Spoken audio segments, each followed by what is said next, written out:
Greetings, colleagues. Welcome to the Ivory Attic. I'm Ian Escherwood. And I'm Kurt Andreessen. And we have a special episode. This is our second year that we have been focusing on gratitude for our episode that is nearest to the Thanksgiving holiday. And Kurt, what was your idea for this episode? Yeah, I mean, the idea was that, I think that this is especially in academia, a very difficult time. And people, to be honest, between this and some other recent events, the people are feeling a little bit down. And so the idea is we have a bunch of friends who literally do nothing but think about others people's words and the ones that they have had about all types of different subjects. And so we asked them in kind of these challenging times, what are the words of wisdom, maybe some lightness, some hopefulness that they might be able to provide moving forward as we kind of think about this. And so we went to some of our really smart friends and asked them for some of these. And we asked for some really inspirational advice in many ways that our learned friends could retrieve from not only the confines of their own memory and their own ideas, but of course from the things in which they study, right? Exactly. Whether it be literature or philosophy or religion, from just trying to understand the world around us as it's entering a new phase after events this fall. So we hope that you'll enjoy some of these reflections. The first one we're going to start with is our colleague Carrie Wallach, who is professor of German studies and also teaches in Jewish studies here at Gettysburg College. So I'm very happy to be here today and to be returning to the Ivory Attic to share some remarks. And this question of thinking about bringing brightness or moments of brightness in a dark time is one that I spent a lot of time thinking about. The conversation that we had earlier this year, I talked about my book about artist Rachel Shalit, and one of the strategies that she used in her work is this idea of sort of laughter through tears. So that's one thing that we find in Jewish history that we can use as a sort of consoling mechanism for getting us through all of the tough times. We have to laugh our way through them. There has to be a sort of gallows humor, if you will, to help us understand and make sense out of what makes no sense. We all need these moments of levity to lift us up. And, I'm going to kind of bring a couple of different thoughts today that whether they're uplifting or not is sort of up to what you make of them. But I think the first thing I wanted to say is something that I said to my students, and it's actually something that I said to my students after the 2016 election, and I sort of just recycled it this year too. And it was harder maybe to do the first time around than this time when I had already thought of it. But to me, this moment, this historical moment, this new moment of precarity for so many individuals and groups is one where we might actually be able to seize the moment and make it a turning point. So I told my students, whatever you feel about this election, whatever you feel about this moment that we're living in, maybe it will be a turning point for you. Maybe today is the day that you decide to go to law school. Maybe today is the day you decide to volunteer for an organization. You've identified a specific need in the sort of nonprofit sector. You want to help families with food insecurity, whatever it might be. But you really have identified something that you can work toward as a goal in terms of making the world a better place. And maybe this moment is one that's opened up your eyes, and I'm really thinking of my students as an audience for this, to the fact that the world is not as you thought it was. And now you want to do something about it. Now you want to help enact change, or curb change, as it may be, whatever that might be. So these are some of the things that I'm talking about with my students. We also spent some time thinking about institutional leadership and how different organizations around the world responded to the U.S. election. Especially in my Jewish history class, we looked at sort of the different bodies that speak for different Jewish groups, both in the U.S. and internationally. And it was really interesting to read the different framings and phrasings of how groups either took a stance or took no stance. Everybody, of course, hoping to sort of cooperate and work with the new administration, but some taking a stronger stance than others in terms of ideology and protecting the vulnerable. So the next point that I want to make, however, is going back to some German Jewish history, and this is what I can bring, what I'm uniquely qualified to talk about here today. Just last week, I was at the University of Pennsylvania chatting with my former dissertation advisor, Liliana Weisberg, and she was reminding me that I needed to revisit some of political theorist Hannah Arendt's writings from the 1930s and 40s, and in doing so, actually, I just learned that there's a new volume of Arendt's poetry coming out in just a few weeks. So if anyone's looking for poetry that won't necessarily lift you up in dark times, but that might help you understand how others have gotten through it, I'm really excited about that volume coming out in December. But I was also just sort of really digging into this question of some of Arendt's responses and writings, even before she took aim at totalitarianism and regimes and came at it in a very theoretical way. She was thinking about basic concepts like how people and groups, individuals respond to traumatic and disruptive situations. And I can paraphrase Samantha Rose Hill, a scholar of Arendt's work, wrote in a 2021 article that for Hannah Arendt, hope is a dangerous barrier to courageous action. In dark times, the miracle that saves the world is to act. So, in other words, hope is not enough, and action is what matters. And to use Arendt's words, she, in 1934, wrote that fear and hope are the two archenemies of Jewish politics. Basically, fear and hope can cause quite a lot of trouble. In 1944, she sort of amended that or updated that thought in an essay called Days of Change, where she was looking back on the Warsaw Ghetto Uprising as pretty much the only moment where people had the courage to resist and taken the initiative to resist on that large scale where it made a significant difference in the previous decade. And this was what true courage looked like for Arendt. And it didn't come naturally. Arendt wrote, the population was caught between fear and feverish hope. And she wrote, the Germans made meticulous use of both hope and fear. Basically, anyone who sort of just hoped it would get better and sat around waiting and or sort of obeyed in advance and volunteered themselves for deportation was doing themselves a disservice by not serving their true purpose of thinking about how to resist measures that were being enacted against them. So again, to recap, courage requires action, and my message for anyone listening today from the past, my message from Jewish history is avoid capitulation. Do not capitulate. It's not time to change or hide our values. It's time to defend them, whatever that might look like.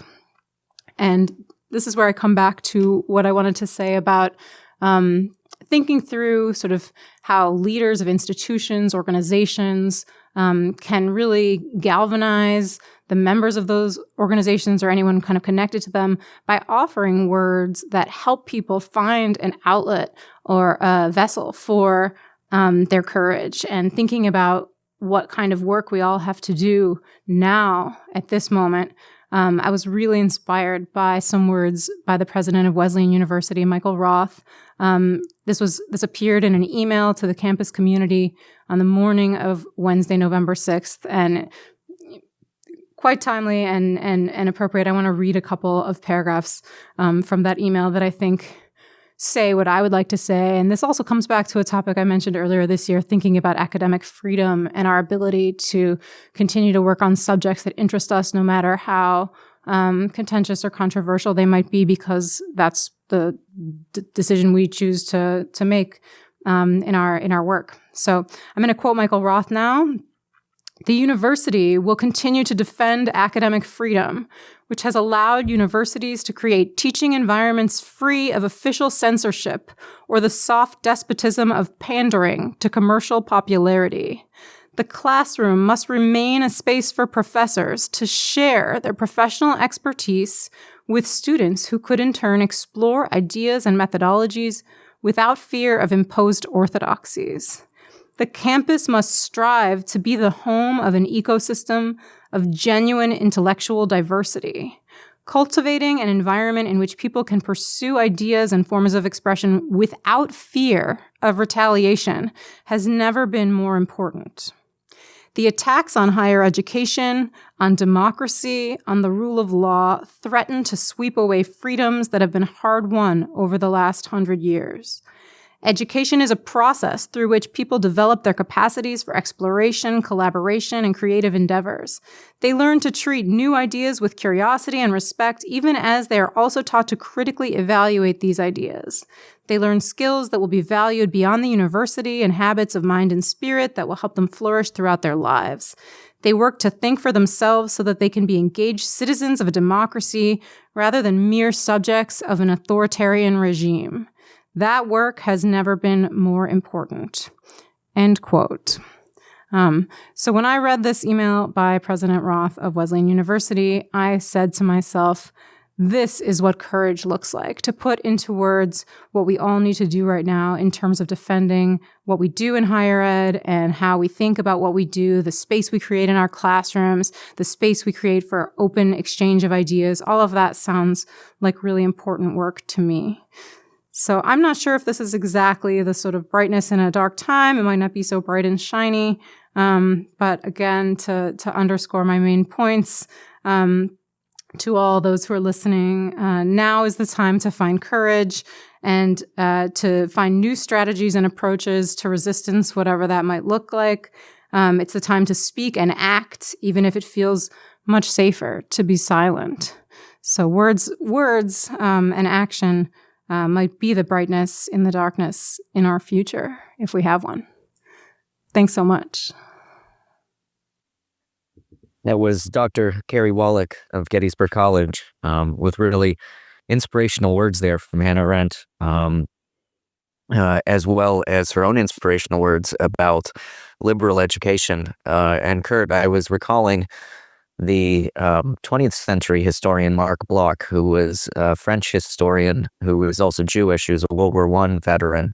And when I was listening to Carrie, I recalled that Bloch was martyred during the Second World War.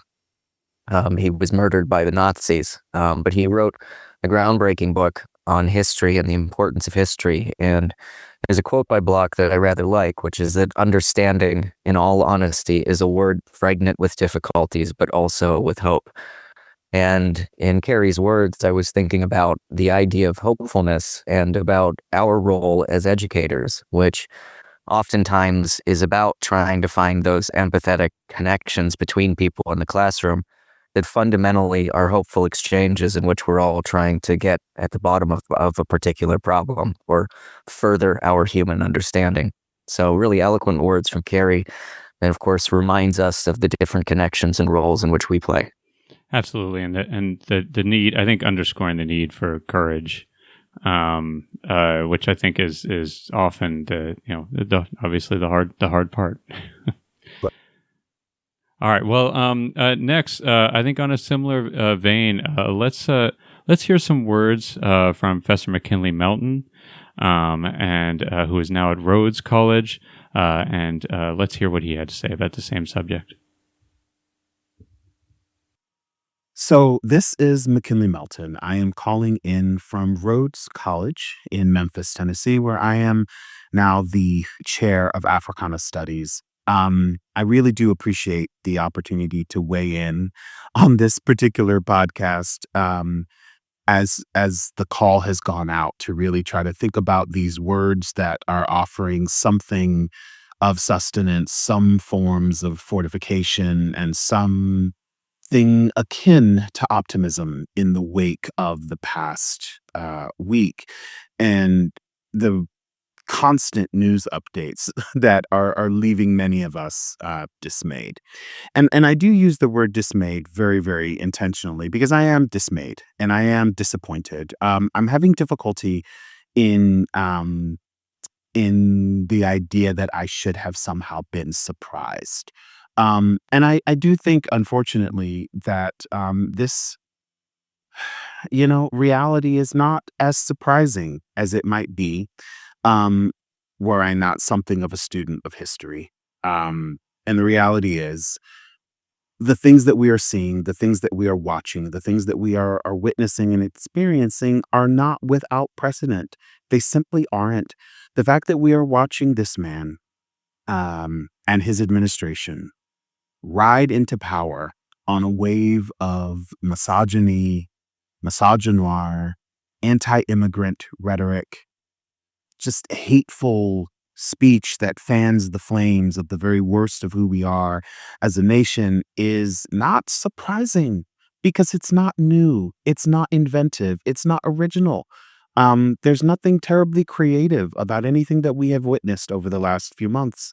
Because to be perfectly frank, being creative and being original is not something that Donald Trump has ever excelled at. The man knows how to brand. He knows how to slap his name on things that have already been built, and that is what we have been watching him do.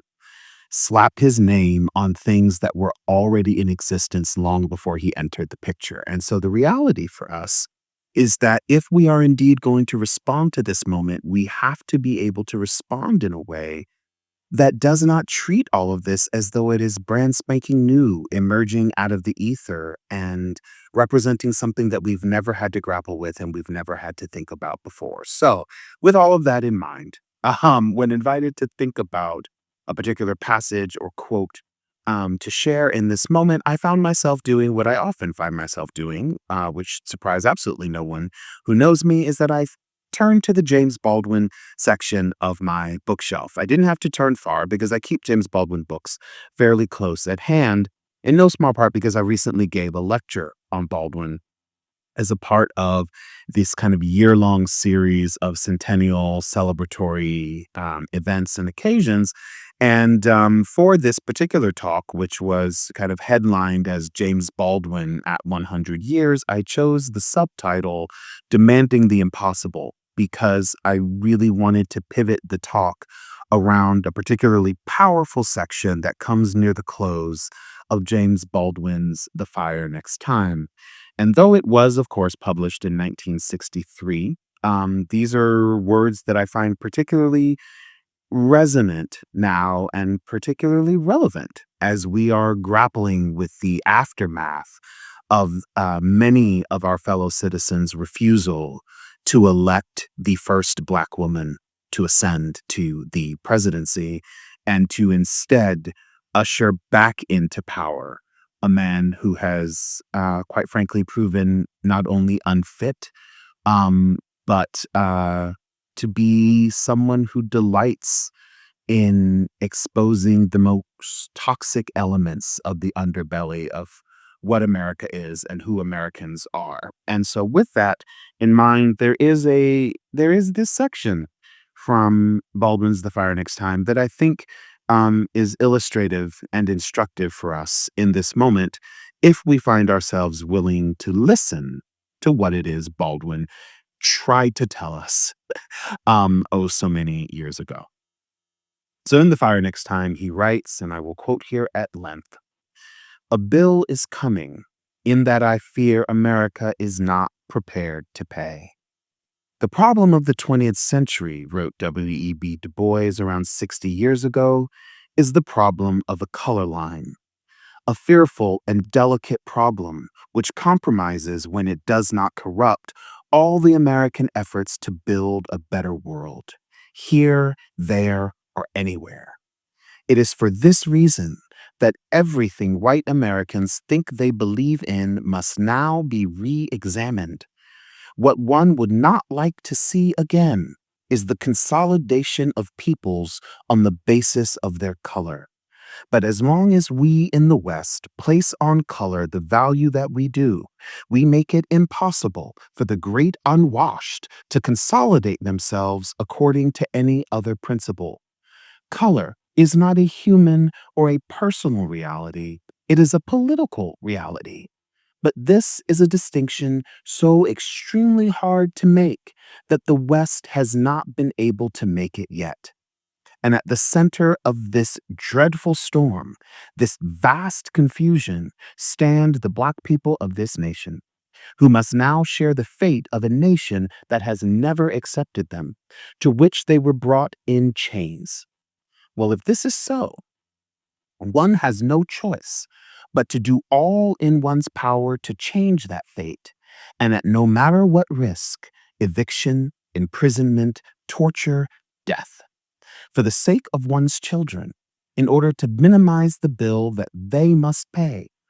one must be careful not to take refuge in any delusion, and the value placed on the color of the skin is always and everywhere and forever a delusion.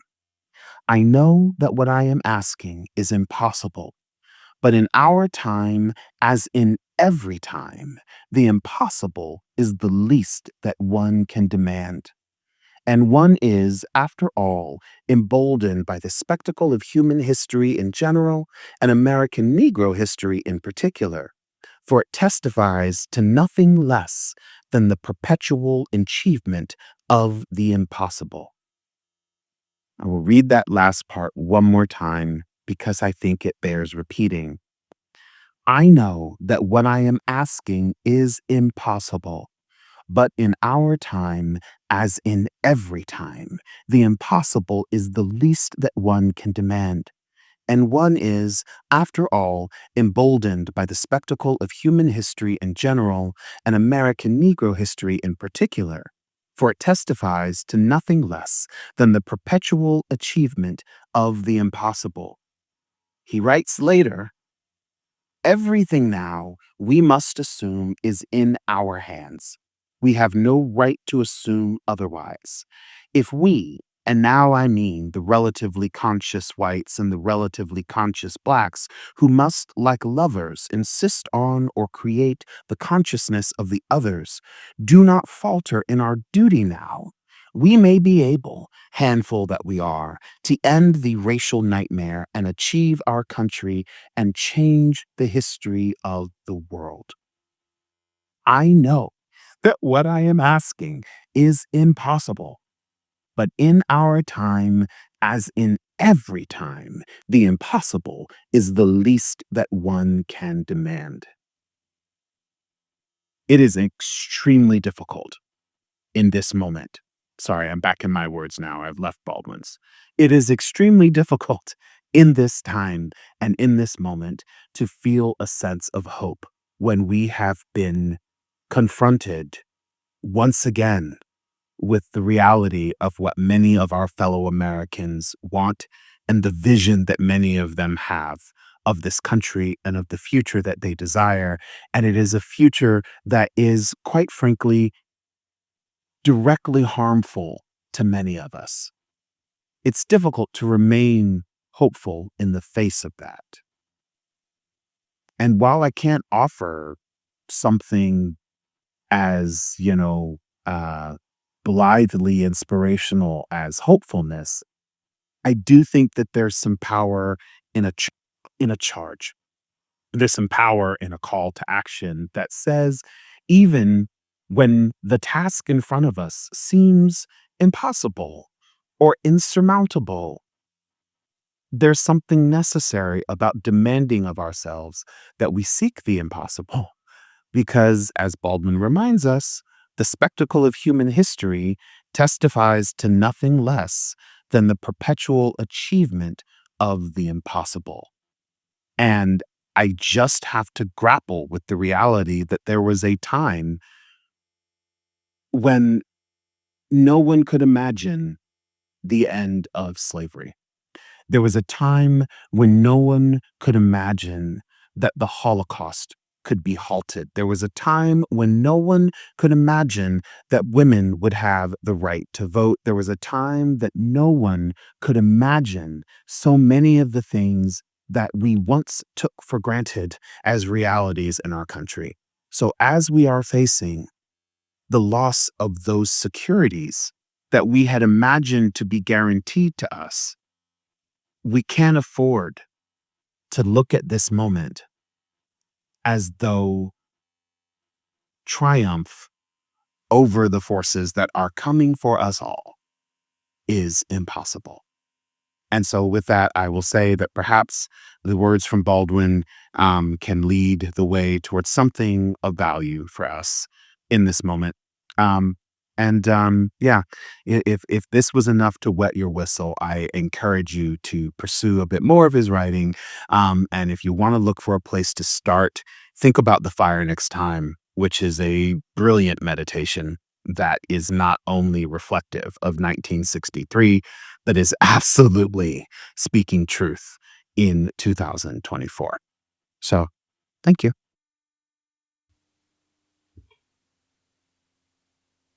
That was Professor McKinley Melton of Rhodes College with inspirational words for us from James Baldwin. Yeah, and I don't know about you, Ian, but one of the things that really struck me. I mean, I really McKinley, as always, moves me with his ability to really capture a moment and talk through it. One of the things that I really that really resonated for me was the idea that I think one thing that can be that is disheartening for people is the fact that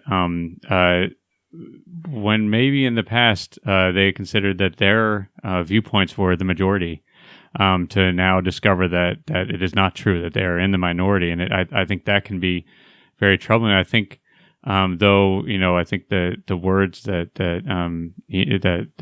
McKinley read from Baldwin remind us that that's of course when you need to have the most action, is when you are not the majority, when you are defending views that may not be popular, but are morally important and important for us to defend. All right. Next, we're going to hear from Joanne Myers, who's a professor of English at Gettysburg College. The poem I've chosen is called Praise Song for the Day by Elizabeth Alexander. Alexander's taught at Yale, and she's been the chair of the African American Studies department there. And this poem is one she wrote for and delivered at President Barack Obama's first inauguration in 2009. I chose this poem because I admire its what I would call pragmatic optimism about America. I imagine, like many listeners to this podcast, my feelings after the election have not all been optimistic, to say the least. It was tempting to choose a text from the literature I love and that I spend most of my time teaching, which comes from 18th century Britain. And 18th century Britain does not lack for satires, many deeply cynical satires on craven political behavior and corruption. But I live in South Central Pennsylvania, where many of my neighbors voted for the incoming president. And I don't want to belittle them or treat their choice only cynically. I'm not saying I haven't felt angry following the election, but I don't want to rest there with anger. As someone who became a US citizen as an adult, I had to sign on to this country, to be part of this country very intentionally. And it matters to me not to give this election the power to make me believe that America cannot still be, even if it has never exactly yet been, a place where people value hard work, the toleration of mutual difference, equality before the law. I find Alexander's poem a good one to read in this moment because I think it incorporates the experience of those for whom it has always been complicated and just plain hard to love America as it is, but who still imagine America as it could be. I don't read it out of nostalgia for 2009 when I actually heard Alexander deliver the poem at President Obama's first inauguration. I guess I'm offering it in the hope that less has changed than we might be tempted cynically to believe, that this is the same deeply imperfect country in which, as she suggests, we can only walk into that which we cannot yet see with love. So this is Praise Song for the Day by Elizabeth Alexander. Each day we go about our business, walking past each other, catching each other's eye or not, out to speak or speaking. All about us is noise. All about us is noise and bramble, thorn and din, each one of our ancestors on our tongues. Someone is stitching up a hem, darning a hole in a uniform, patching a tire. repairing the things in need of repair. Someone is trying to make music somewhere, with a pair of wooden spoons on an oil drum, with cello, boombox, harmonica, voice. A woman and her son wait for the bus. A farmer considers the changing sky. A teacher says, "Take out your pencils. Begin."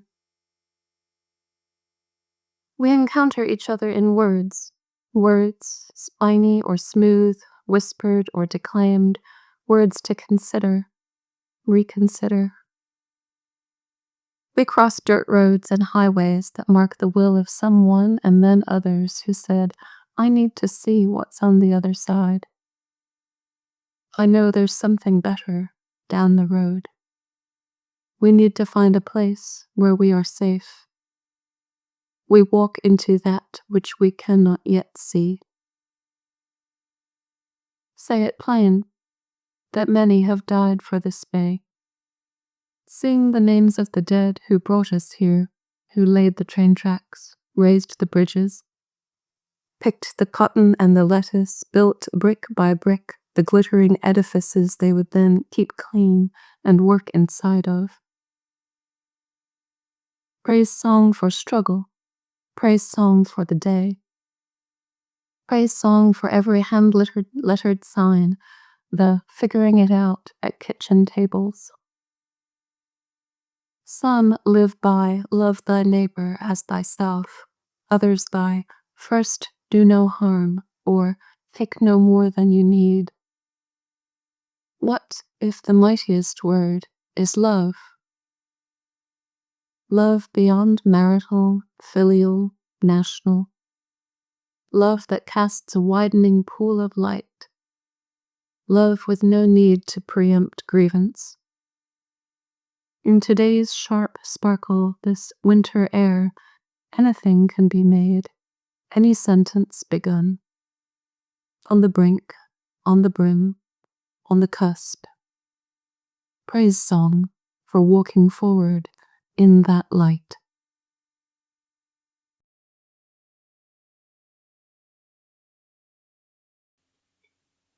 That was Professor Joanne Myers of Gettysburg College.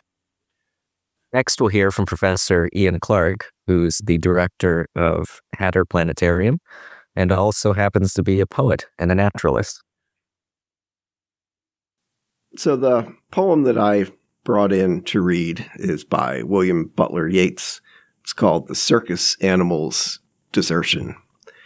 And if that seems a little dark for something that's essentially supposed to be uplifting, it is the story of an older artist looking back on his works, looking back on the world around him, and at the end stripping it down to what he considers the bare essentials.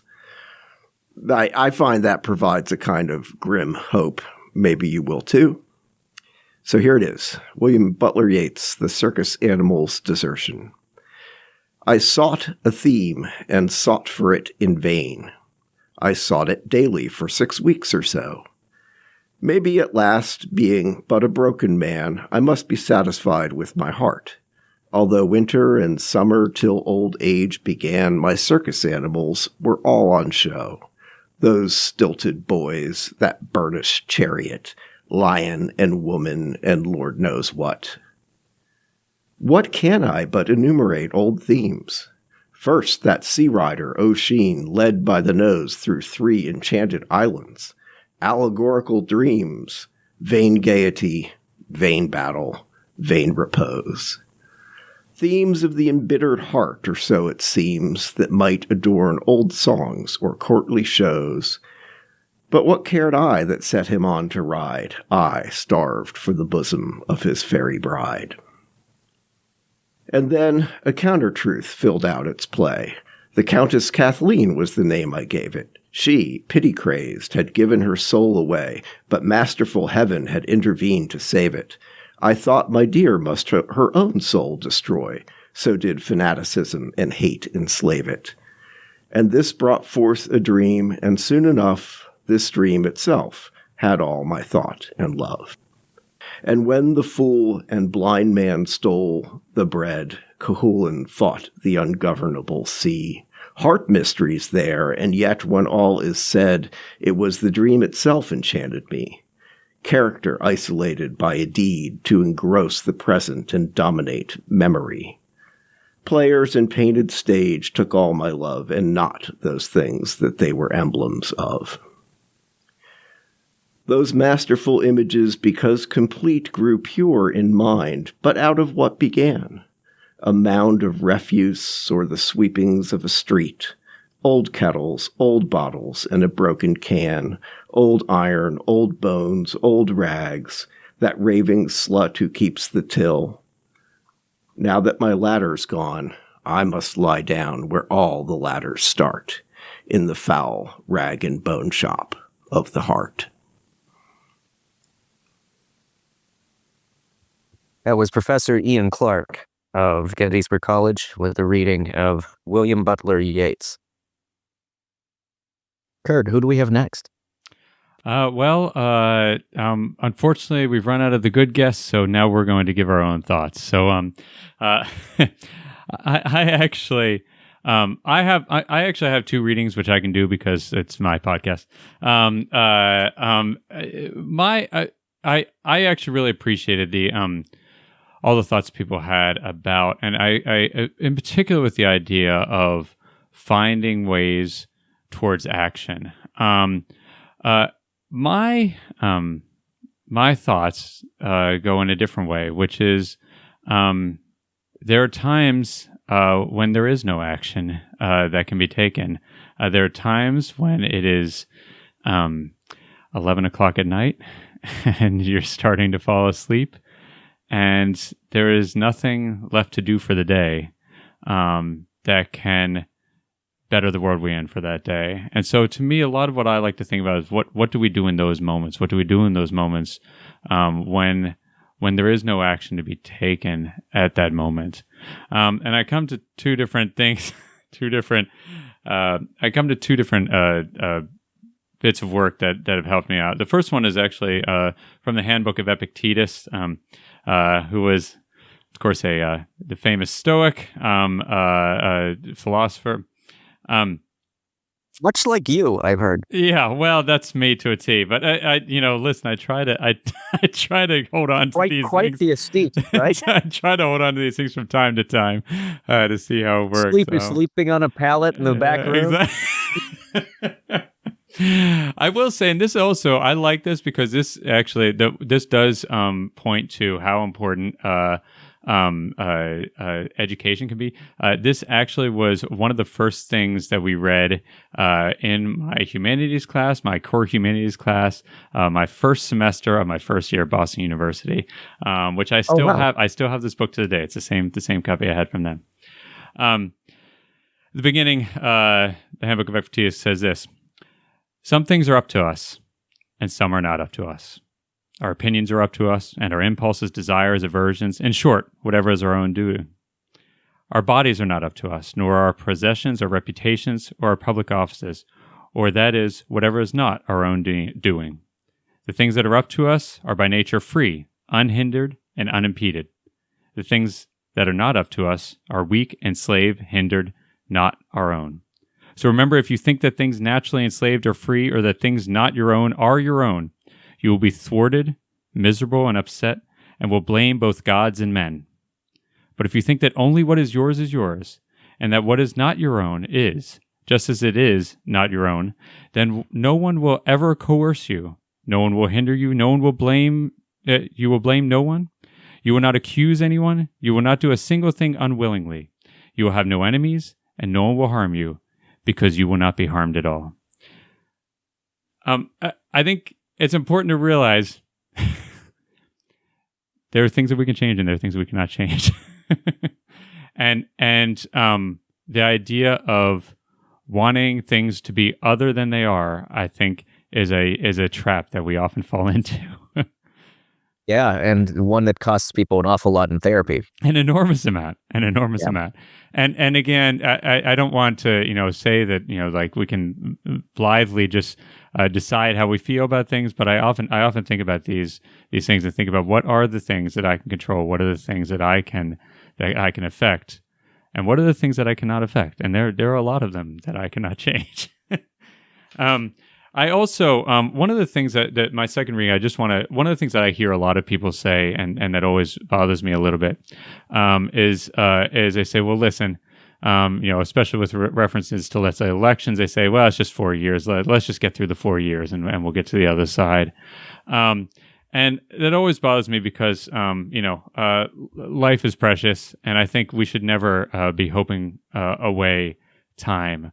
And so I actually turned to a really nice passage by Thich Nhat Hanh, the famous Vietnamese Buddhist philosopher. And he has a great passage about that I like about doing dishes. To my mind, the idea that doing dishes is unpleasant can only occur when you aren't doing them. Once you are standing in front of the sink with your sleeves rolled up in your hands in the warm water, it really isn't so bad. I enjoy taking my time with each dish, being fully aware of the dish, the water, and each movement of my hands. I know that if I hurry in order to go have a cup of tea, the time will be unpleasant and not worth living. That would be a pity, for each minute, each second of life is a miracle. The dishes themselves and the fact that I am doing them are miracles. Each thought, each action in the sunlight of awareness becomes sacred.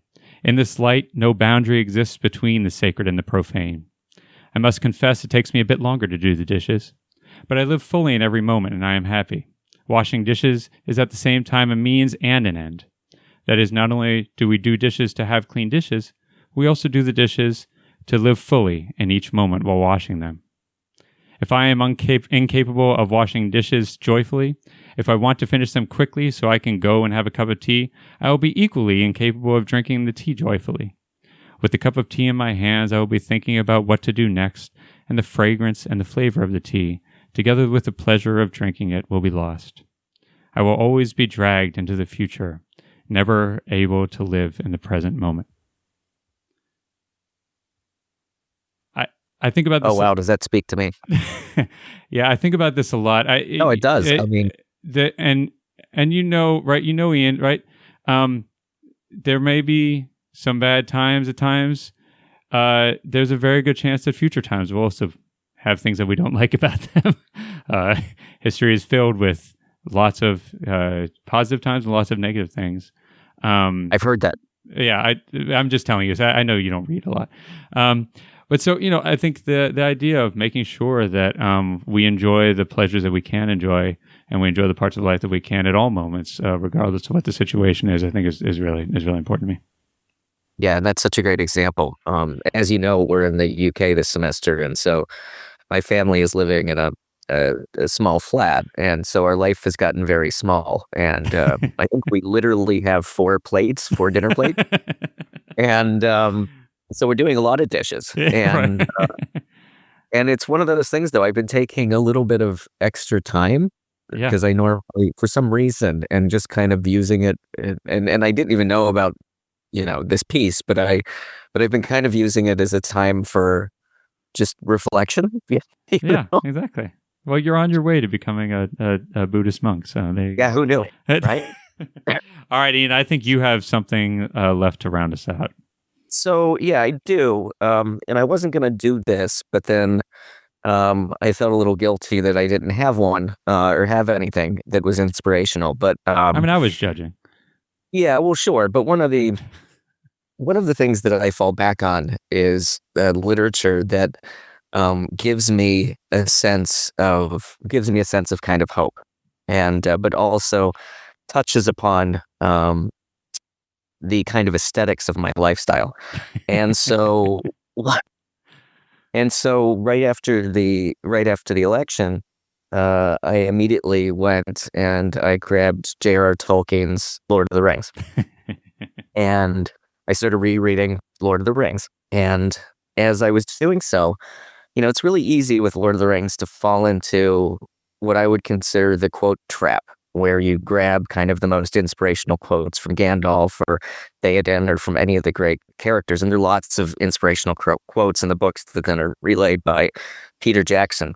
But what I was kind of focusing on and thinking about was a passage that I just kind of gotten through, which was when Frodo is finally told by Gandalf that he is carrying the most evil object that has the potential to destroy the world as he knows it.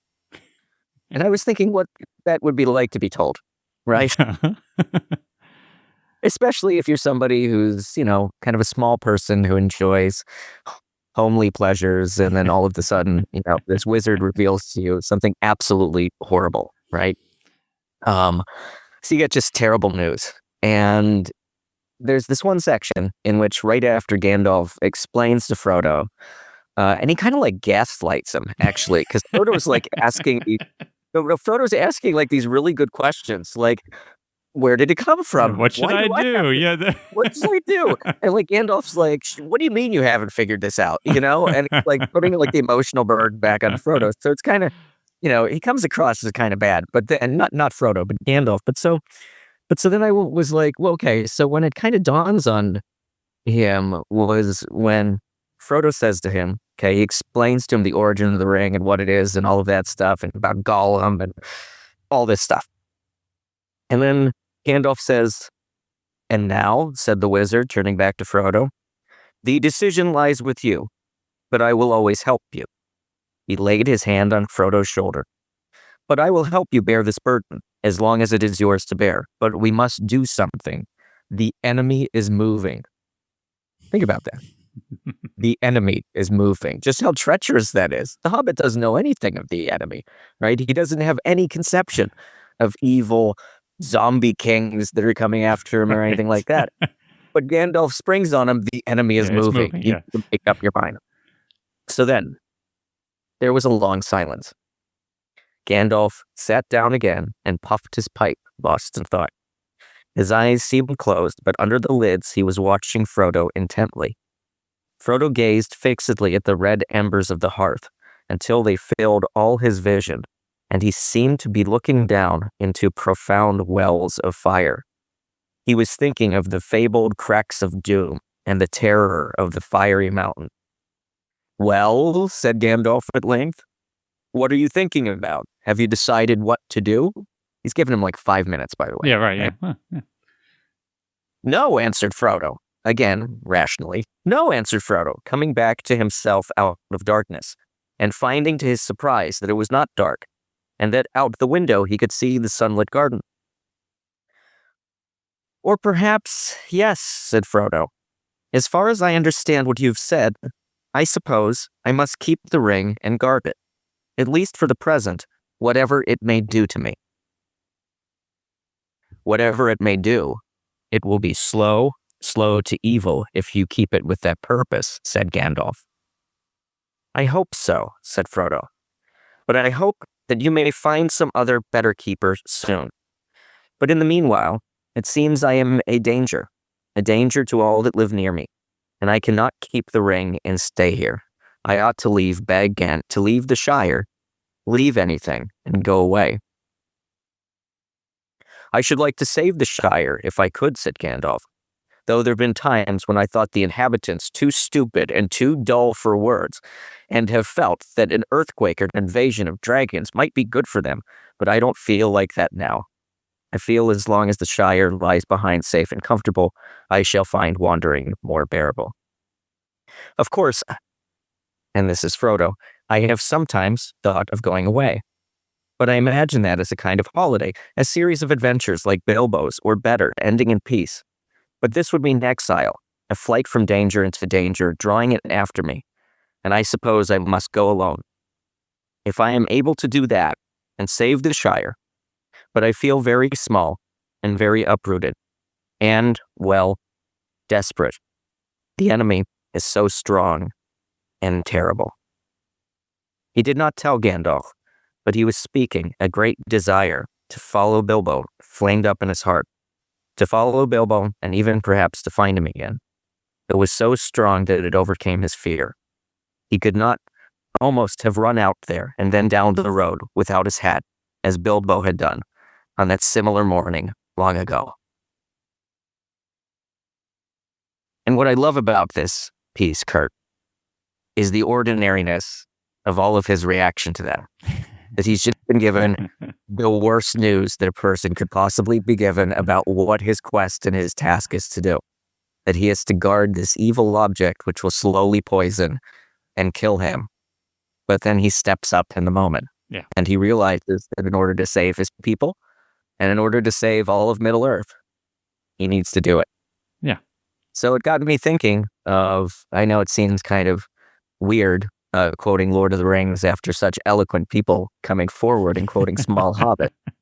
But it got me thinking of action, but a more passive form of action, an action that's thrust upon people and people stepping up and meeting it when the time calls. Absolutely. Which is a lot of the people that you study. It is a lot of people that I study. And Tolkien himself, of course, was an officer in the First World War before he then settled into a quiet life as an academic and a professor of Anglo-Saxon literature. So a reminder that at one point in his life, he did step up and he carried those memories with him.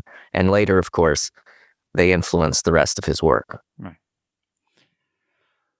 Wonderful. Well, thank you, Ian. And thank you, Kurt. And thank you all the people who are contributors, and of course, thank you for listening. Hopefully, this has provided some solace, some thoughts, and some courage, perhaps, to act as Ian has put there at the end, to act when you are called upon to act. And do the things that we need to do to make sure that as Joanne pointed out, to help save a country that I think most of us think is worth moving forward with and saving. Absolutely, that's a perfect sentiment, then. Wonderful. Well, thank you. As always, feel free to write us. We're mail@ivoryattic.com. And you can also... We are on Facebook. We are still on X, but we are now on Blue Sky as well. Excellent. So we're the Ivory Attic on Blue Sky. So please follow us. Other than that, keep well. And we look forward to talking to you more in the future. Take care, everyone. Ian, take us out. And as usual, I'm Ian Isherwood. I'm Kurt Andreessen. And thank you all as we have rummaged through the Ivory Attic.